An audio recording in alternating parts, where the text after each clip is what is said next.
Hello, good morning, student. This is for class 8 geography.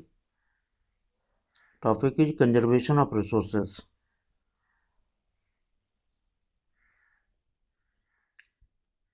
Why it is need to be conserved? What do you mean by conservation of resources? जब हम ऐसी बातों पर जब हम चर्चा करते हैं तो हम कह सकते हैं using resources carefully and wisely and providing time to be renewed is called conservation of resources. किसी रिसोर्स को कंजर्व करने का मतलब है, पहला मतलब है जो हम उसका केयरफुली यूज करें, दूसरा कि इसको वाइजली मतलब बुद्धि का इस्तेमाल करें, उसके बाद है जो प्रोवाइड मतलब प्रोवाइडिंग टाइम, समय देना। क्यों समय देना? टू बी रिन्यूड, तो कि फिर से वो पनप सके।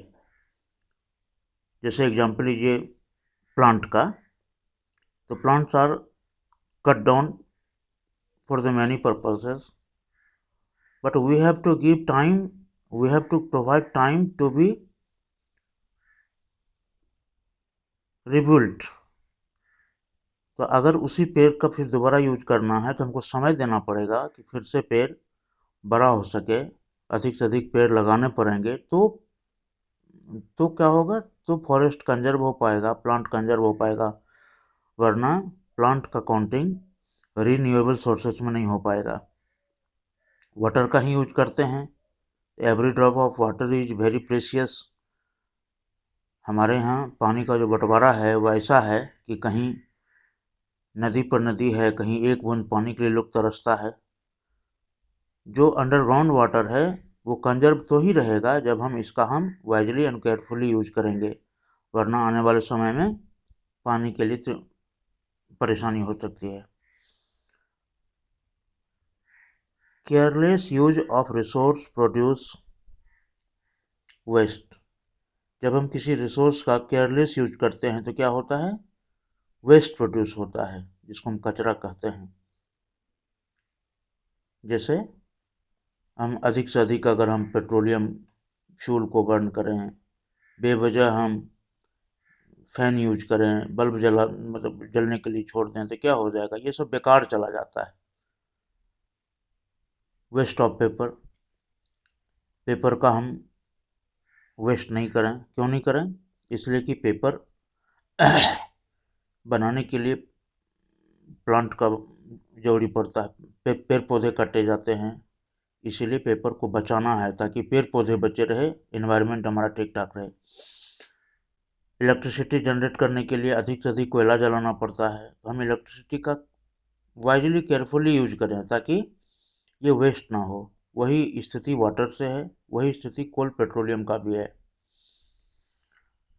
रिसोर्सेज के बाद, कंजर्वेशन ऑफ रिसोर्सेज के बाद हम आते हैं डेवलपमेंट पर। डेवलपमेंट का सेंस होता है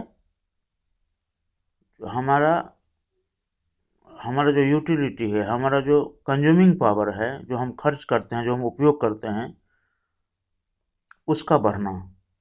जैसे एक परिवार अगर अपने घर के एक बच्चे पर 100 रुपीज पर डे अगर खर्च कर पाता था पहले, और आज अगर वह 500 पर रुपीज पर पर्सन खर्च पा रहा है, इसका मतलब है वो पहले से ज़्यादा क्या है? डेवलप है। ये ऐसा कहा जाता है, सच्चाई इससे थोड़े परे है। जब डेवलपमेंट की बात करते हैं तो डेवलपमेंट हर क्षेत्र में, सड़क में, रेल में, एजुकेशन में, हेल्थ में, लाइफ स्टाइल में, लाइफ स्किल में, लाइफ एक्सपेक्टेशन में, एवरेज एज में, डेवलपमेंट के बहुत सारे फैक्टर हैं। डेवलपमेंट दो तरह के होते हैं, एक इकोनॉमिक डेवलपमेंट, दूसरा है सस्टेनेबल डेवलपमेंट। जो इकोनॉमिक डेवलपमेंट है, it is related to the higher standard of living. जब हम इकोनॉमिक डेवलपमेंट की बात करते हैं तो इसमें क्या आता है? It is related to the higher standard of living. क्या होता है इसमें? इसमें मैक्सिमम यूज ऑफ रिसोर्सेस होता है, चाहे उसका रिजल्ट कुछ भी हो, उसका रिजल्ट पॉल्यूशन हो, पॉपुलेशन हो, देश में गरीबी भुखमरी आ जाए, वो सब चलेगा। इकोनॉमिक डेवलपमेंट का सीधा मतलब है मैक्सिमम यूज ऑफ रिसोर्सेस।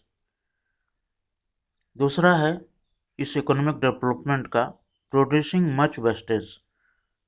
अंधाधुंध यूज में जब हम केयरफुली वाइजली यूज नहीं करते हैं किसी चीज़ का, सिर्फ यूज की बात करते हैं, तो क्या होता है कि ज़्यादा वेस्टेज प्रोड्यूस होता है, जो हमारे अर्थ के लिए, एयर के लिए, वाटर के लिए पॉल्यूशन बन जाता है, जो हमारे कमिंग जनरेशन के लिए सरदर्द साबित होता है।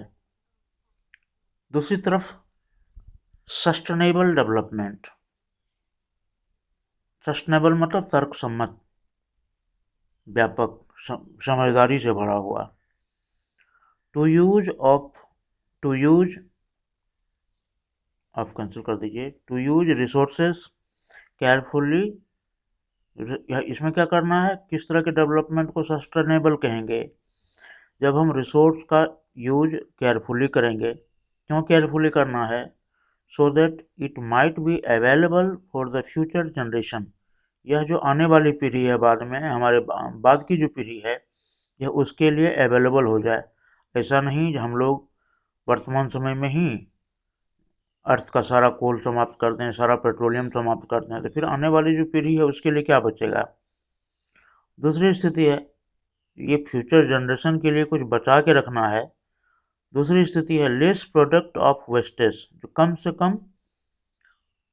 से कम गार्बेज, कम से कम वेस्टेज प्रोड्यूस हो, यह भी देखना है। सस्टेनेबल डेवलपमेंट में यह भी आता है। केयर ऑफ एनवायरनमेंट, ताकि हम लोग किसका केयर करें? जब हम रिसोर्सेज का यूज करें, इन चीज़ों को भी देखना पड़ेगा। फ्यूचर जनरेशन के लिए हम कितना बचा पाते हैं, जो वेस्टेज है उसका क्या लेवल है, वो कम से कम हो।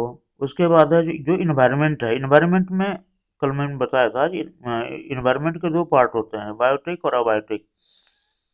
पेड़ पौधे जानवर पर कोई बुरा प्रभाव नहीं पड़े, नदी नाले पानी हवा क्लाइमेट दूषित नहीं हो, इन चीज़ों को अगर हम देख के चलते हैं तो वो हो जाता है सस्टेनेबल डेवलपमेंट। बस इतना ही जो फर्स्ट चैप्टर है नेचुरल रिसोर्सेज आज समाप्त हुआ। कल हम इसके एक्सरसाइज पर चर्चा करेंगे। Thank you.